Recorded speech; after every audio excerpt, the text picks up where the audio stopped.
What's up everybody, it's Luke James, not the singer, and this is my review for Childish Gambino's new mixtape, Stone Mountain / Kauai. Now at first I only had the version that was on Dat Piff, and it was 11 tracks long, and I thought that it was pure garbage if I'm going to be honest with you. But then I found the full 18 track version, and I gotta say, it was really not much better at all.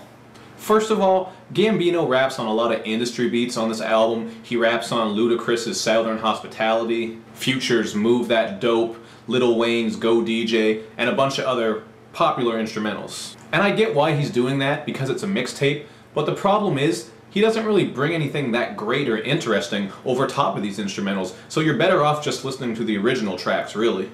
He also does his own version of Usher's You Don't Have to Call on this mixtape, and I really like how his voice sounds on this because he sounds great, but other than that it's not really a great track because he does this little bit of singing at the start and then he just talks for the next 2 minutes or so. So that was a throwaway track for me. And the track Money Baby is pretty much a throwaway too, because it's not much more than a jack of the K-Camp song Money Baby, so there's not really much more for me to say about it. It's just another example of him rapping on an industry beat and not really bringing anything that great to it. Not that he's bad, because he can rap and he holds his own, but it's not interesting enough that you say, wow, this smashes the original version. And that's in regards to the K-Camp song that I'm talking about, and also the Ludacris Southern Hospitality beat, Lil Wayne's Go DJ, etc., etc. Moving on, the track Fucks Given has a bit of bang to the beat, but I'm not really feeling how Childish Gambino sounds on this because he's got a lot of vocal effects going on. It almost sounds like a Young Thug Light type of song. And on the hook, he raps No Fucks Given, which really makes a lot of sense, at least in regards to this mixtape, because it really seems like he didn't give a lot of fucks, if any, at all. And as for the track No Small Talk, it has one of the most annoying hooks of all time. But Carrie Faux, or maybe it's Fox, I'm not sure, she spells it F-A-U-X, she's actually kind of dope on this track, and I would look forward to hearing more from her because she holds her own and she brings a great verse. As for the beat, it's not awful, but the cell phone sound effect does get old pretty damn fast.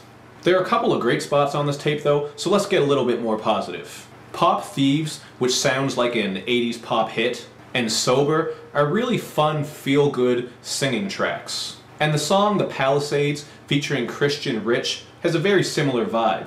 These three songs really stand out to me, and they have a sort of Pharrell vibe to them. And after hearing these, I gotta say, I think I like Childish Gambino singing better than I like Childish Gambino rapping. At least in regards to this mixtape, I can say without a doubt that that is true. And the song Poke, featuring Steve G. Lover III, is a cool song too, and it has great singing over top of some unique production. So those tracks right there are really the standout tracks on this album, which that's not many. That's only like 4 tracks out of 18. So that said, there's not much more I can say about this mixtape, and I give it a 2 out of 5. I just don't know what direction Childish Gambino was going with this. I think maybe you'll like it if you're a huge fan of his, but I can't even say that for sure because I felt like maybe I was being too hard on this album, so I reached out to some Childish Gambino fans on Twitter to ask them what they thought about it. And honestly, a lot of them were really disappointed with it too, and they said they didn't really like it and they expected more from him. Now I'm sure some people are going to come at me and say that I'm a hater and it's a concept album and blah blah blah, but I've broken down how I feel and that's just my opinion. 4 or 5 good songs out of 18 tracks just isn't very impressive, whether there's a concept or not. The whole thing just feels like a project that he just put out for fun, which if that's the case, I can respect that, but it's just really not that great of a tape. I think it's actually one of the worst mixtapes that I've heard this year. But that's just me. Please tell me what you think of this album. If you liked it, if you loved it especially, I want to know why you feel that way. So that's my review. That's all I have to say. As usual, if you want me to review a certain album or you're an indie artist and you want me to review your album, you can hit up Luke at redmattersite.com. Make sure you follow me on Twitter, like my videos on YouTube, all that good social media and YouTube stuff, and I'll see you guys next time.